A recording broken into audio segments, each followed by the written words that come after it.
کئی مولویوں کو سنو وہ کہتے ہیں ہماری آنکھیں فلانے پیر پہ بند ہیں، کوئی کہتے ہیں میری آنکھیں فلانے مولوی پہ بند ہیں، کوئی کہتے ہیں میری آنکھیں فلانے حضرت پہ بند ہیں، کوئی کہتے ہیں میری آنکھیں میرے فلانے شیخ پہ بند ہیں۔ میں پوچھتا ہوں کہ کیا جن کے اوپر تیری آنکھیں بند ہیں وہ معصوم عن الخطا ہیں؟ بھائی اگر وہ معصوم عن الخطا نہیں تو نے تو ان پہ آنکھیں بند کر لی، اور اگر ان سے عقیدے میں عمل میں کسی اور معاملے میں خطا ہوئی ہو۔ اعلیٰ حضرت امام اہل سنت رحمۃ اللہ تعالی علیہ یہ وہ ہستی ہیں کہ جنہوں نے اس زمانے کے اندر جب کہ بر صغیر پاک و ہند کے اندر ہر طرف ایک طوفان بدتمیزی برپا تھا، اور اللہ کی ذات پر، اللہ پاک کی ذات پر، نبی پاک صلی اللہ علیہ وسلم کی ذات پر طرح طرح سے حملے کیے جا رہے تھے، تو آپ رحمۃ اللہ تعالی علیہ ان علماء کے سرخیل تھے، ان علماء کے قائد تھے کہ جنہوں نے ان فتنوں کا زبردست مقابلہ کیا، اور اس انداز میں دین اسلام کی تشریح کو، جو حقیقی تشریح تھی وہی دین اسلام کی جو نبی پاک صلی اللہ علیہ وسلم لے کر آئے اور صحابہ کے ذریعے ہم تک پہنچا، اس کو آپ نے بالکل واضح کر کے ہمارے سامنے رکھا، اور جو باتیں دین کے اندر شامل کرنے کی کوشش کی جا رہی تھیں، جو غلط عقائد، جو غلط نظریات دین کے اندر شامل کرنے کی کوشش کی جا رہی تھی، اولیاء پر، صحابہ پر، اہل بیت پر، انبیاء پر، حتیٰ کہ اللہ کی ذات پر جو اعتراضات کیے جا رہے تھے، ان کے بارے میں جس طرح کے غلط نظریات اور عقائد کو بیان کیا جا رہا تھا، ان تمام نظریات اور عقائد کا دلائل کے ساتھ آپ نے رد کیا۔ تو بالکل واضح طور پر اسلام کی صحیح تصویر کو امام اہل سنت الشاہ امام احمد رضا خان رحمۃ اللہ تعالی علیہ نے ہمارے سامنے پیش کیا۔ آپ نے کوئی نئی بات بیان نہیں کی، یعنی ایسی نہیں کہ جو ایسی صحابہ نہیں یا کہ جو آپ نے جو ہے اپنے طور پہ بیان کی ہو، اپنے انداز میں وہی باتیں کہ جو دین اسلام کی صحیح تشریح ہمیشہ سے علماء کرتے ہوئے آ رہے ہیں، اسی بات کو آپ نے بیان کیا، اور آپ کی ان تعلیمات کو، جو تعلیمات آپ بیان کرتے رہے، جو چیزیں آپ بیان کرتے رہے، اس کو اس زمانے کے علماء نے بھی اور بعد کے علماء نے بھی تسلیم کیا۔ کبھی ایسا نہیں ہوا کہ بات تو کر سکتے ہیں، کوئی بات کرتا ہے کہ جی ہمیں اختلاف ہو سکتا ہے، یہ ہو سکتا ہے، لیکن کون سی بات کہ جس سے اختلاف کیا جائے گا، وہ بات بھی تو پیش کی جائے نا۔ تو امام اہل سنت رحمۃ اللہ تعالی علیہ نے جو باتیں کی ہیں وہ اپنی جانب سے کی ہی نہیں ہیں۔ آپ نے چاہے وہ عقائد کی بات میں تو کوئی کلام ہو ہی نہیں سکتا نا، بلکہ اختلافی مسائل جو ہوتے ہیں وہ تو فروعیات کے اندر ہوتے ہیں، فقہی مسائل کے اندر ہوتے ہیں۔ عقیدہ تو مسلمانوں کا متفق علیہ ہے۔ کون اس بات کے بارے میں گفتگو کر سکتا ہے کہ نبی پاک صلی اللہ تعالی علیہ وسلم کے بعد کوئی دوسرا نبی آ سکتا ہے؟ تو جب اعلیٰ حضرت کے سامنے یہ بات کی گئی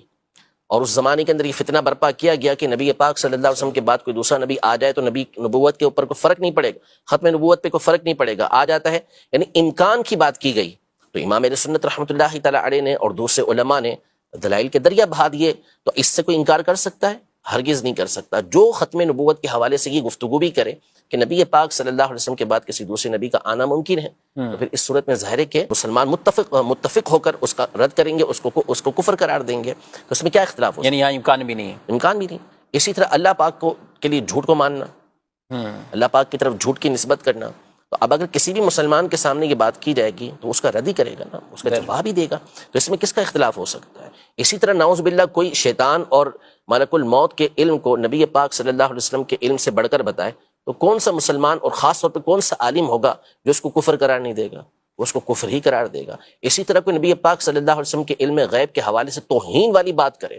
اور آپ کے علم کو طرح طرح کی غلط تشبیہات دے، تو پھر اس کے کفر ہونے میں کیا کون کلام کرے گا؟ کوئی کلام نہیں کرے گا۔ تو آپ رحمت اللہ تعالی علیہ نے جو دین کے اوپر باتیں اس طرح کی آ رہی تھیں، اس کی جامع تشریح کر کے ان چیزوں کا رد کیا۔ اسی کو مسلک اعلیٰ حضرت کہتے ہیں۔ عقائد اور نظریات جو صحابہ کرام علیہم رضوان کے زمانے سے چلتے ہوئے آ رہے تھے، اس کے اوپر جو حملے کیے جا رہے تھے، اس کا دفاع امام اہل سنت رحمۃ اللہ تعالی علیہ نے فرمایا، اور اس انداز میں فرمایا، وہ دلائل آپ نے پیش کیے کہ اس کے بعد کوئی کلام ہی نہیں ہو سکتا تھا۔ یعنی یہ باتیں جو ابھی میں نے آپ کے سامنے بیان کی، یہ جس نے بھی کہا اس طرح کی باتوں کو، وہ کیا کھل کے اس طرح کی باتیں اب مسلمانوں کے درمیان کر سکتا ہے؟ ہرگز نہیں کر سکتا۔ کیوں؟ اس لیے نہیں کر سکتا کہ علماء نے، بالخصوص امام اہل سنت رحمۃ اللہ تعالی علیہ نے، اس کا اس انداز میں رد کر دیا کہ اب چھاپنے کی بجائے چھپانا ضروری ہو گیا۔ ٹھیک ہے، ورنہ اگر یہ رد نہ کیا جاتا تو چھپانے کی بجائے چھاپا جاتا۔ تو اب آنکھیں بند کیوں نہیں کی جائیں گی کہ جس نے ہمارے ایمان کی، عقیدے کی اس انداز میں حفاظت فرمائی. تو امام اہل سنت رحمۃ اللہ تعالی علیہ کی جو ذات ہے اعلیٰ حضرت رحمۃ اللہ تعالی علیہ، انہوں نے جس انداز میں دین اسلام کی تشریح توضیح اور دلائل کے ساتھ جس انداز میں ان چیزوں کو بیان کیا ہے، پڑھنے والا جب بندہ آپ کی کتابوں کو پڑھے گا، آپ کے رسائل کو پڑھے گا تو منصف ہوگا، انصاف پسند ہوگا، تو کبھی بھی آپ کی جلالت علمی سے انکار نہیں کرے گا، اور جب پڑھ لے گا تو کہے گا کہ ہاں واقعی ان کی ذات پر آنکھیں بند کر دینی سبحان چاہیے، اللہ۔ مان لینا چاہیے. مصیبت مسئلہ ہمارے یہاں پر یہ ہے، پرابلم ہمارے یہاں پر یہ ہے، دور ہے سوشل میڈیا کا، جی اور انسان ہمیشہ سے شہرت کا طالب رہا ہے، یا تو دولت کا طالب رہا ہے یا شہرت کا طالب رہا ہے. اور یہ حب جاہ حب مال حب دونوں جاہ حب مال یہ ہمارے یہاں پر ہمیشہ رہتا ہے. اور اب ظاہر ہے کہ ذریعہ ہے، بدنام ہو جاؤ تو بھی نام ہو جائے گا، ٹھیک ہے نا، اور کس اچھے طریقے سے کام کر لو تو بھی اگر نام ہو گیا تو ہو گیا، بدنام ہو کر نام جلدی ہو جاتا ہے ہمارے دور کے اندر. تو اس لیے لوگ اس طرح کی باتیں کرنا یہ شروع کر دیتے ہیں. کوئی کسی کے خلاف بولنا شروع کر دیتا ہے، نعوذ باللہ کوئی صحابہ کے بارے میں گفتگو کر رہا ہے تو کوئی اہل بیت اطہار کے بارے میں گفتگو کر رہا ہے، نعوذ باللہ کوئی سیدنا صدیق اکبر رضی اللہ عنہ کے خلاف گفتگو کر رہا ہے تو کوئی سیدنا علی المرتضیٰ کرم اللہ تعالی وجہہ الکریم کے خلاف باتیں کر رہا ہے. تو یہ جو تصورات، یہ خیالات جو ہیں یہ جاہلوں کے ہیں، جو اجہل قسم کے لوگ ہیں، جنہوں نے کبھی کسی استاد کے سامنے زانو تلمس طے ہی نہیں کیا، کبھی وہ بیٹھے ہی نہیں کسی استاد کے سامنے. باقاعدہ جو سلسلہ چلتا ہوا آتا ہے پڑھنے کا، ہر فن کا، ہر معاملے کا کیا ہوتا ہے کہ باقاعدہ علم حاصل کیا جاتا ہے، اور پھر اس علم کے افراد اس میں گفتگو کرتے ہیں تو اس کی بات کو اتھینٹک مانا جاتا ہے. تو اسی طرح جو دین ہے وہ دین کس سے سیکھا جائے گا؟ صحیح. دین کا علم بھی آپ اسی سے حاصل کریں گے نا کہ جو اس کا ایکسپرٹ ہو، جس نے اس کی تعلیم حاصل کی ہو. اب جس کو الف سے بے دین کی آتی نہیں، جس کو عربی عبارت تک پڑھنا آتی نہیں، وہ کہ میں قرآن و حدیث کو خود سمجھ سکتا ہوں، کتنا بڑا ظلم ہے. یعنی امام اعظم ابو حنیفہ رحمۃ اللہ تعالی علیہ، امام شافعی رحمۃ اللہ تعالی علیہ، امام شافعی نے 10 سال قبیلہ حذیل کے اندر گزارے، جو عرب کا فصیح ترین قبیلہ تھا. کس لیے گزارے؟ تاکہ عربی زبان کے اندر ایسی اعلی خود عربی ہیں، ایسی مہارت حاصل کر لیں کہ قرآن و حدیث کو صحیح طریقے سے سمجھ سکیں،